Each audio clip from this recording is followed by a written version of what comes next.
त्यांची सुविद्य पत्नीला न्याय मिळाला, पण त्याच्यामध्ये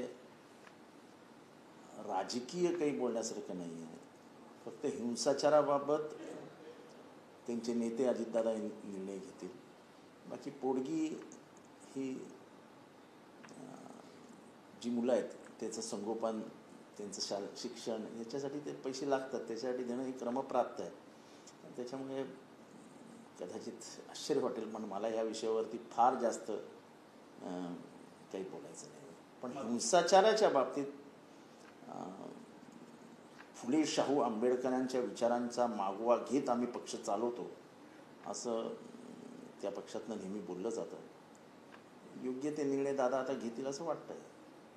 इकडे महिला हिंसाचार पाहायला गेलं, संतोष देशमुख हत्याकांड पाहायला गेलं तर काय कसं बघतात? मंत्रिमंडळ यांचा राजीनामा मागत आहे आणि प्रताप सरनाईकांनी देखील सांगितले की भारताची त्यांनी जे काम केलं, त्यांनी जे भ्रष्टाचार केला तो त्यांनी डायरेक्ट मुख्यमंत्र्यांच्या नावावर टाकला, एकनाथ शिंदेच्या, की तर मुख्यमंत्र्यांना सगळं माहिती असं. मुख्यमंत्र्याचा काय संबंध? म्हणजे हम तो डुबे सनम तुमको भी ले डुबेंगे अशातली भाषा झाली. आपण पाप केलंय, त्या पापाचं पापक्षालन आपण करायचं असतं, दुसऱ्या बाजूच्याला नसतं सांगायचं. हे मुद्दामून लोकांना घाणेरड्या पद्धतीने अडकवून त्यांना पण दम देऊन ठेवायचा, डोळे दाखवायचे, तुझं पण गेलं मी. काय पद्धत आहे? खरं तर प्रत्येक राज्याच्या घटनेला मुख्यमंत्रीच जबाबदार असतो.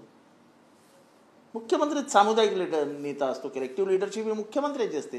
पण म्हणून एकनाथ शिंदेवरती बोट ठेवणं हे बरोबर नव्हतं. हे म्हणजे मी जरी त्यांच्या विरोधातला असतो, एकनाथ शिंदेंच्या राजकीय आम्ही जरी विरोधक असलो तरी एकनाथ शिंदे मुख्यमंत्री म्हणून काम करत होते. ते खाली धनंजय मुंडे कुठला भ्रष्टाचार करत होते त्याच्याकडे बघायला त्यांना वेळ नव्हता आणि ते बघणार पण नाही. हा राजकीय ही जी काही खेळी खेळत असतात ते स्वतःला खूप हुशार समजून, हे चुकीचं होतं. कशाला एकनाथ शिंदेंचं नाव घ्यायचं? काय कारणच काय होतं? आणि त्यामुळे मी प्रताप सरनाईकांचं अभिनंदन केलं की बरोबर त्यांनी पकडलं आणि प्रताप सरनाईकांच्या हिमतीला दाद दिली पाहिजे. त्यांनी सांगितलं की नैतिकतेच्या याच्यावर त्यांनी राजीनामाच द्यायला पाहिजे. जे आम्ही म्हणत होते ते सत्ताधारी पक्षातले एक आमदार म्हणजे कॅबिनेट मंत्री बोलून गेला, अजून काय पाहिजे? कदाचित गेला असेल येऊन आपण गब्बास रे. अंजली दमाने यांनी अनेक पुरावे दाखवले कृषी खात्यामध्ये, काही फरक पडणार नाही. तुम्ही पुरावे द्या, तुम्ही माणसं उभी करा. हार्वेस्टरमध्ये तर माणसं उभी आहेत की ज्यांच्याकडनं वाल्मिक कराडने भविष्य घेतले, ते बंगल्यात भेटले धनंजय मुंडेंच्या. कुठे काय झालं? काय नाही होणार. आणि ह्याच्यात सुद्धा हे हिंसाचार काही होणार नाही. त्यांच्याकडे एक जादूची छडी आहे, त्या जादूची छडी दाखवली की सगळ्यांचे आवाज चुप होतात. त्या जादूच्या छडीत अशी काय जादू आहे कळत नाही. और साहेब, शेतकऱ्यांना हमी भाव मिळावा म्हणून दादापासूनच्या गाडीवरती कापूस फेकण्यात आलेला आहे. खूप नाराज आहे शेतकरी. सोयाबीनचा देखील खूप मोठ्या प्रमाणात प्रॉब्लेम सुरू आहे. काय सांगाल? सरकार कुठे तर कमी पडते? काय सरकारचं अस्तित्व दिसतच नाही ना. ठीक आहे, इलेक्शन 3 महिने झाले, पण आता ठीक आहे, 240 आमदार निवडून आलेले आहेत, 240. त्याच्यामुळे त्यांना माहिती आहे की 5 वर्ष आमचं कोण काय करणार आहे. आम्ही नाही भाव दिला तर काय फरक पडतो. त्यामुळे बेदरकार झालेलं सरकार हे जनतेच्या वेदना यांच्याकडे लक्ष द्यायला सरकारला वेळच नाही. स्वतःच्याच पायात पाय घालून बसलेले, त्यांना कळतच नाही काय चालू आहे बाहेर. सर, बीडमध्ये गुन्हेगारीच्या बातम्या पाहणं हे कृष्णा आंधळी समर्थकांचा आक्षेप आहे. तर व्हिडिओ पाहणाऱ्याला तरुणाला बेदम मारहाण केली तर गुन्हेगार देखील फरक. वाल्मिकी कराड असतील यांच्या बातम्या जे पाहत होतो तो तरुण, त्याला बेदम मारहाण.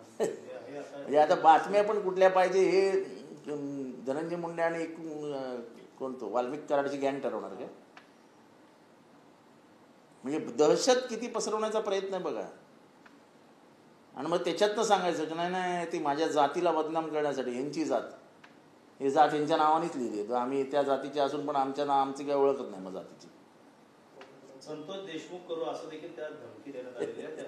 म्हणजे हिमतीची दाद दिली पाहिजे. त्यांना माहिती आहे काय होणार नाही, काय नाही, बिंदास राहायचं आपल्याला. काय सर, राज्याच्या तिजोरीमध्ये खडखडाट दिसून येतोय.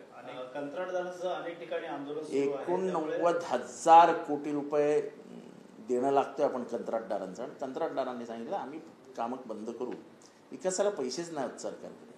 मुंबई महानगरपालिकेमध्ये खिशात 1 रुपया आणि 7 रुपये खर्च करत आहेत. 1 रुपया आणि 7 रुपये खर्च करत आहेत.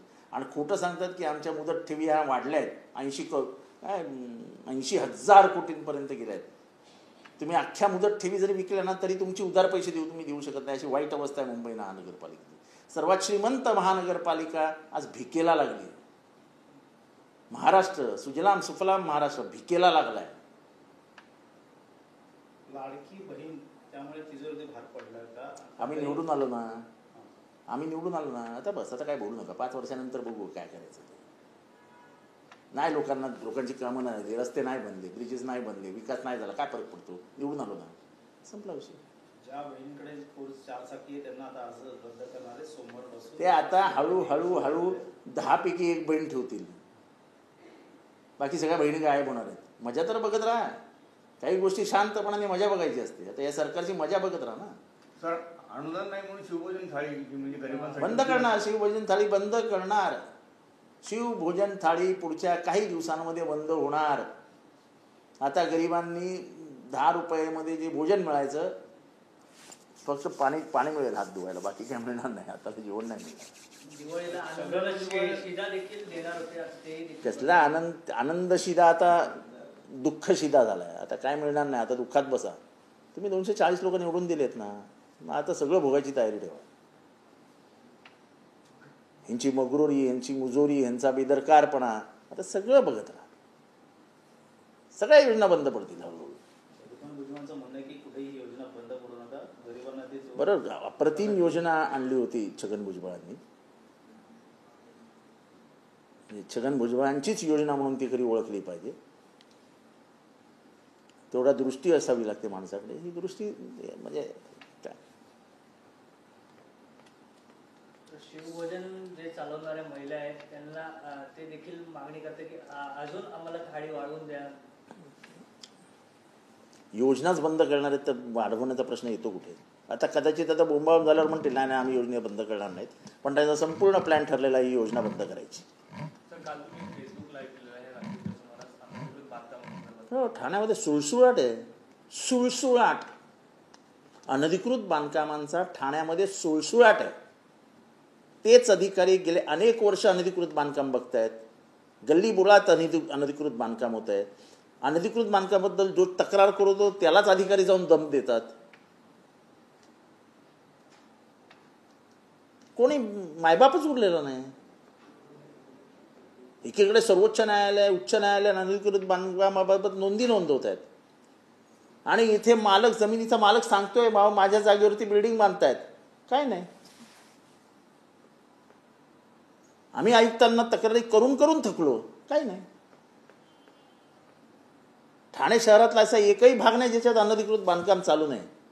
मग पाणी मिळत नाही, पार्किंगला जागा उरत नाही, आणि हे शिव्या सगळ्या आम्हाला बसतात. कळव्यात पाणी नाही, मुंबऱ्यात पाणी नाही, बाळकुमला पाणी नाही, घोडबंदरला पाणी नाही. सगळीकडे अनधिकृत बांधकामांचा सुळसुळाट आहे, सुळसुळाट. आणि अनधिकृत बांधकाम असं नाही की 2 मजली 3 मजली, 8-8 मजली इमारती बांधतायत. 8-8 मजली. त्याचा इन्फ्रास्ट्रक्चरवर काय लोड पडतो, कशाचं काय कोणाला पडलेली नाही. जे अधिकारी इतके बाहेर नाही येतात ते प्रयत्न करून ठाणे महानगरपालिकेच्या आस्थापनेवरच घुसतात. ठाणे महानगरपालिकेच्या आस्थापनावर येण्यासाठी जे काही पैशांची घेवणदेवण करतात ते का करतात? एवढं काय ठाणे महानगरपालिकेत? असे कित्येक अधिकारी आहेत जे बाहेर नाही येतात आणि ठाणे महानगरपालिकेच्या आस्थापनेवर दिसतात. उलट ठाणे महानगरपालिकेने आस्थापनेवर कोणाला घेऊच नाही. सातत्याने बदल्या झाल्या पाहिजेत. 30-35 वर्ष जर लोक ठाण्याच्या आस्थापनेवर काम करणार असतील तर ते भ्रष्टाचाराचं कुरण म्हणूनच महानगरपालिकेला लुटणार आहेत आणि लुटतायत. अहो, प्रभागाच्या समोर त्याच्या आजूबाजूला बघा किती बांधकामं चालू आहेत. एक नॅशनल हॉटेल आहे त्याच्या बाजूला बघा काय चालू आहे. सांगून थकलो बोरसे नावाच्या अधिकाऱ्याला. काय नाही, काही कारवाई नाही. बेशराम कारवाई. काय फोन करतात ना, 2 शिव्या देतात ना, ऐकून घ्यायच्या. आपलं घेतलंय ना आपण, इमाने एतबार ज्याचं घेतलंय त्याचं काम करावं. ज्याचं खावं मीठ त्याची सेवा करावी नीट. हे नीट सेवा करतात. मीठ घेतलंय ना. ज्या अधिकाऱ्याचा तुम्ही उल्लेख केला त्या अधिकाऱ्याची गेल्या काही दिवसांपूर्वी मुंब्रा प्रभाग समितीमध्ये बदली झाली होती, परंतु त्याने जो पदभार जो आहे तो स्वीकारलाच होता त्या काळात. त्याला कळवा सोडायचंच नाहीये. उत्पन्न जिथनं मिळतंय तिथनं त्यांना हलायचंच नाही आहे कोणाला, आणि आयुक्तही त्यांना हलवत नाही. मला माहीत नाही आयुक्तांची काय मजबुरी आहे. हा आयुक्त एकदम चांगले आयुक्त आहेत, कामाच्या बाबतीत एकदम धडाकेबाज आयुक्त आहे, पण हतबल आहेत, पॅरालिसिस झालं आहे, कामच करता येत नाही, काम माहीत नाही. प्रश्न हा नाही आहे, प्रश्न अनधिकृत बांधकामांमुळे पाणी मिळत नाही, अनधिकृत बांधकामामुळे रस्त्यांवर लोड येतोय, पार्किंगवर लोड येतोय, संडासाचं पाणी रस्त्यावर येतं आहे, ड्रेनेज लाईनला जॉईन होत नाही आहे. या सगळ्या अडचणींना कोण सामोरे जाणार? दादागिरी करतायत, हेच अधिकारी दादागिरी करतात. काल रात्री मी तरमाळे नावाचा राबोडीतला अधिकारी आहे, ज्यांनी तक्रार केली त्याच्या घराला नोटीस देऊन टाकली, त्याच्या दुकानाला. तारमाळे नावाचा अधिकारी आहे, नाव घेऊन जगलो, तारमाळे. काय कोण तक्रार करून पण काय कोण विचारायला तयार नाही. आयुक्तांकडे गेले, तक्रारी केला, आयुक्त ठेवून देतात बाजूला, काय नाही, संपला विषय. अख्खं ठाणं गजबजलेलं आहे अनधिकृत बांधकामांनी.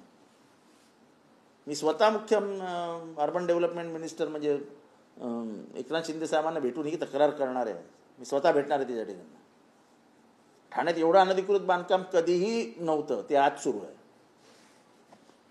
गेल्या काही दिवसापासून राहुल सोलापूरकरचं वक्तव्य आणि आता ट्विट केलंय हेमंत ढोमेंनी, उगाच सोलापूरकरांचं नाव बदनाम होत आहे. कोण म्हणते? हेमंत ढोमे. कोण हेमंत? हेमंत ढोमे. कोण आहे डोमे? हे असे डोमकावळे वगैरे आम्ही ओळखत पण नाही हो, सोडा ना यार, कोण डोमे फोमे. सोलापूरकरांसाठी जी महाराजांनी उदयन महाराजांनी भाषा वापरली तीच योग्य आहे. काही माहीत नसलेला माणूस शिवाजी महाराजांच्या शौर्याबद्दल, त्यांच्या चातुर्याबद्दल, त्यांच्या हुशारीबद्दल बोलतो आणि सांगतो लाज दिली. लाज वाटत नाही का त्याला? एखाद्या चित्रपटामध्ये काम करणं इतकं सोपं आहे का, लाज देऊन कामं मिळवणं? आणि एक चित्रपटामध्ये काम काय केलं शाहू महाराजांच्या, तर हा काय थोड इतिहास तज्ञ झाला काय? त्याने भंडारकर इन्स्टिट्यूटमध्ये त्याला मेंबर केला आहे, त्याला पहिल्यांदा तिथनं हाकला. काय त्याचा इतिहासाशी संबंध आहे सोलापूरकरचा? कशाला घेतलंय भांडारकर इन्स्टिट्यूटमध्ये? हे मनुवादी यांना शिवाजी महाराजांमध्येच त्रुटी कशी काय दिसतोय या मनुवाद्यांना? दर 6 महिन्याने एक मनुवादी उठतो आणि शिवाजी महाराजांवरती काहीतरी बोलून निघून जातो. या मनुवाद्यांना फक्त शिवाजी महाराज कसे छोटे आहेत, कसे चुकीचे वागलेत एवढंच दिसतं. संभाजी महाराज कसे चुकीचे वागलेत एवढंच दिसतं. लोक शांत बसलेत, काय कारण नसताना लोकांना भडकून द्यायचं. शिवाजी महाराजांचं काय लाच दिली, शिवाजी महाराजांना हिरकणी कधी झालंच नव्हतं. नंतर मग एक नेता म्हणणाला काय ते संभाजी महाराज यांनी द्रोह केला होता, त्यांनी आपल्या बापा त्यांना आम्ही आपलं कसं म्हणायचं? काय बोलता तुम्ही? इतिहास वाचाना, काय झालं होतं त्याच्या वडिलांशी, काय त्यांचं हे होतं. तो कसा दिलेर खानला थांबवायला तिथे गेले होते संभाजी महाराज. दक्षिण स्वारीवर गेलेल्या शिवाजी महाराजांना मदत करण्यासाठी म्हणून कसा दोघांनी प्लॅन केला होता.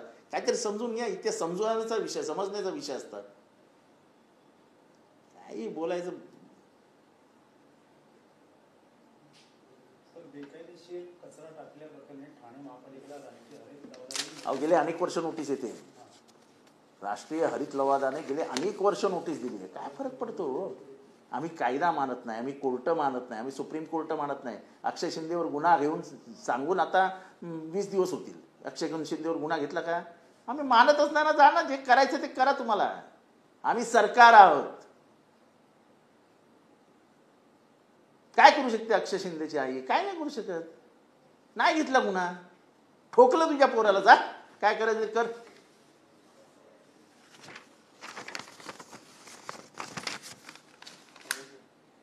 सोयाबीनला भाव मिळत नाही. सोयाबीनसाठी जी तारीख आहे ती शेवटची मुदत आहे. काय वाटतं, रांगा लागलेल्या मोठ्या प्रमाणात? काही होणार नाही, यांना काही फरक पडत नाही. निवडणुका नाही येत आता, काहीही फरक पडणार नाही. सोयाबीन असो, गहू असो, तांदूळ असो, द्राक्ष असो, कांदा असो, कापूस असो, काहीही होणार नाही.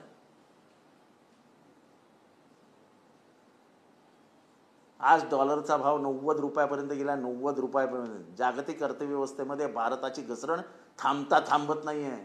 भारताचा कधी श्रीलंका होईल सांगता येत नाही. कोणाला पडली आहे? पडली आहे कोणाला? नाही. मोठी मोठी भाषणं करायचे.